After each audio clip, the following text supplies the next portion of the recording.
German raiders. They were the pirates of the modern day and honestly some of the most incredible ships and stories to come out of the world wars. Of course, when you think about raiders, you think of the Emden, or you think of ships of von Spee's squadron, or really any of the other major German warships who were not in Germany at the start of the war and went off on their own to make history.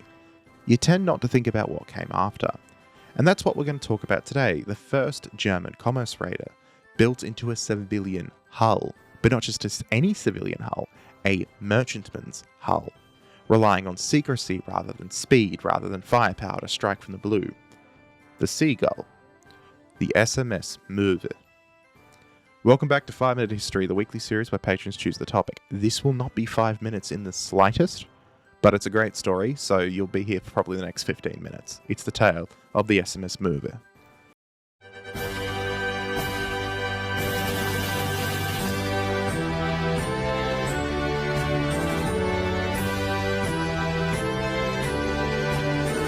We should get one thing clear at the start. The Möwe was not a warship, not in the slightest. She would last seconds in a fight with even a scout cruiser. Hell, an early torpedo boat could put her down with a single shot. I will get into why later, but the Möwe and her sisters, they could very easily shut down an entire ocean, even with those limitations. The Möwe, though, she began life as the Pungo in 1914, with a simple job of hauling bananas from the German African colony of Cameroon back to the fatherland. But she would have a very short career as a civilian cargo ship, because in the very same year of her build, World War I would begin, and the Pungo, like so many other small ships in Germany, would find themselves without a role. See, the Pungo wasn't a big ship. It was only 119 meters long, and she could travel only at a paltry 13 knots. There was no way the little Pungo could fight off a roving cruiser from the Royal Navy's blockade around Germany, and she wasn't fast enough to outrun them either. So into storage she went. Meanwhile, on the other side of the Atlantic, German ocean liners were putting to sea as fast as possible following the news of war, lest they be interned in the United States or other nations. Liners, including the massive 4-funnel liners of the Kaiser Wilhelm der Grosse and her type, and 3-funneled liners such as the Cap Trafalgar were being met by small gunboats, or transports, preloaded with weapons, ready to transfer them aboard the merchant ships, quite often pre-built themselves with places for these guns. See, the thing about these massive ocean liners is they were fast, and it was thought that during any war they could be used as potent, quick auxiliary cruisers. It wasn't just the Germans doing this, mind you, the British were up to it as well. Famously, the Olympic-class liners were built with this in mind, so were the Mauretania and the Lusitania. But something became pretty obvious pretty fast, and that was that these ships burnt through so much coal that it was alarming. They also put out massive plumes of smoke from their funnels, and they could be seen for miles, and within a few months, these early ocean liner raiders for the Imperial German Navy, well, they were all gone, captured or sunk. If you want a video about what happened to the Cap Trafalgar, a friend of the channel Laserpick has made one on it a few years ago. Maybe one day I'll attack the topic myself, but his video is worth a watch. Even the Royal Navy, with its immense empire and stocks of coal, couldn't justify keeping these fast liners in military service, and they would be relegated to roles such as hospital ships or troop transports. See the Olympic and the Britannic for their careers, just to give you an idea. For the brief moment that they were active though, these raiding auxiliary cruisers proved highly effective at interdicting trade, just like the Emden and the other cruisers were in those early days. But the ocean liners, using a warship to interdict trade, had some severe issues. See, a warship looks like, well, a warship, and they couldn't just slip in and out of ports without raising eyebrows. And a similar issue occurs when you sail it through a narrow strait, or even when they approached other ships. Because a merchant will see a warship approaching them and panic, or, more likely, it will start pinging out a wireless signal to every single ship nearby about what was happening the moment one appeared. A similar thing would occur with these ocean liners. The ocean liners were celebrities of the day. They were famous, so if a very suspicious looking German ocean liner approaches you, and it's the middle of the Atlantic and you're at war with Germany, well, you can kind of put your money on the fact that it's most likely not there to, share a drink and have a chat. And again, there was the issue of coal. Fuel was not easy to get for the Germans after the loss of their colonies in the early war, and the Germans really couldn't rely on neutral powers either. If a German raider rocked up in a neutral port, everyone in the port would see it, and British ships would not be too far behind. Or Britain would simply just go to its local embassy and buy up all the coal and not allow Germany to use any at all. The Germans, it would seem, needed a ship that could travel far, be next to invisible, and still well armed enough to seize merchants. Sounds impossible, right? Well, enter the Pungo. The 4,700-ton Pungo would be taken into service with this thought in mind, and it must be said it was a stroke of genius, because remember those requirements? Able to travel far without refueling? Check. The Pungo was designed to travel from Germany to the African colonies, and because of that, she could travel up to 8,700 nautical miles at an economical 12 knots. Then there was the other need, to be invisible. And well, that was checked too, because while the warship sticks out, there were merchants everywhere, and it's not like a German merchant is going to be sailing around randomly in waters controlled by the Royal Navy, right? To prying eyes, she was just another merchant vessel sailing around. Maybe she was neutral, belonging to Spain or Brazil even. There was deniability. She could even just be a local trading ship sailing up and down the African coast or along the South African coast. She could easily sneak up to enemy ships in this role without arousing suspicion, or even into port should the captain feel particularly brave. To give her a bite, the German Navy would actually hide 4 15cm SKL-45 guns on her, hiding them behind panels that could drop down and canvas sheets that could block them from above. Another 10.5cm SKL-40 naval gun would be added, along with 2 concealed torpedo tubes, but the real killer aboard, the real weapon, and also the ship's greatest Achilles heel were the 500 naval mines in her cargo hold. Christened the SMS Möve, or His Majesty's ship Seagull, the vessel would set sail on the 29th of December 1915. Her destination? The approaches of Scapa Flow, the home base of the Grand Fleet, the greatest fleet ever assembled on Earth.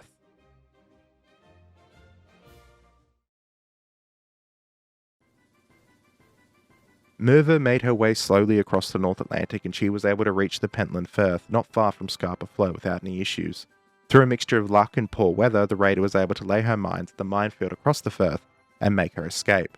The mines proved effective too, because not even a week later the pre-dreadnought battleship HMS King Edward VII struck at least one and sank.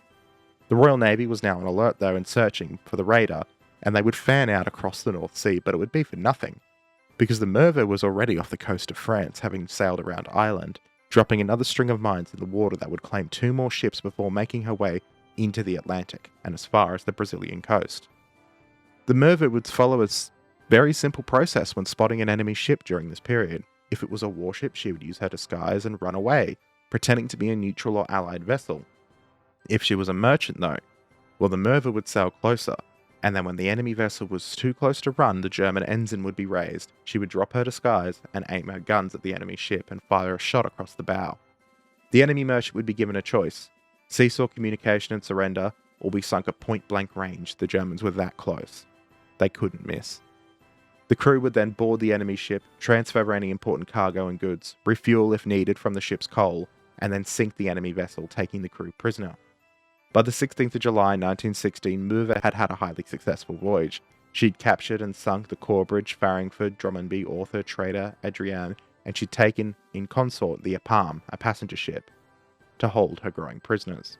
Meanwhile, her mines had already sunk 3 ships, including the battleship we mentioned, and they would soon claim another cargo steamer. The ship was steaming about 120 miles south of Madeira at this time, when at sunset, lookouts aboard the Möve sighted smoke on the horizon. Several minutes later, at about 2100, Möve came within distance of making out that smoke as having originated from a large cargo steamer, later identified as the Clan McTavish.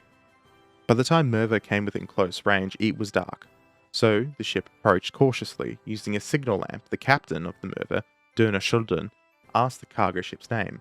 The ship would identify itself as the Clan McTavish, and replied asking that the German ship identify herself. The German captain would actually identify himself as the captain of the Author, a Harrison Line ship sailing from Liverpool to Natal. In case you missed it, only a few days earlier, in that list of ships I was listing that the Möve had captured and sunk, the Author was amongst them, and the Author's crew was deep inside the Möve's cargo hold. The ruse worked, and the German ship closed in, but the Clan McTavish changed course and increased speed, hoping to outrun the suspicious vessel. Möve, raising her German ensign, would fire warning shots and gave chase, but Clan McTavish returned fire with a single gun. However, she was just a merchant, and gunnery wasn't something the British crew had spent a long time practicing.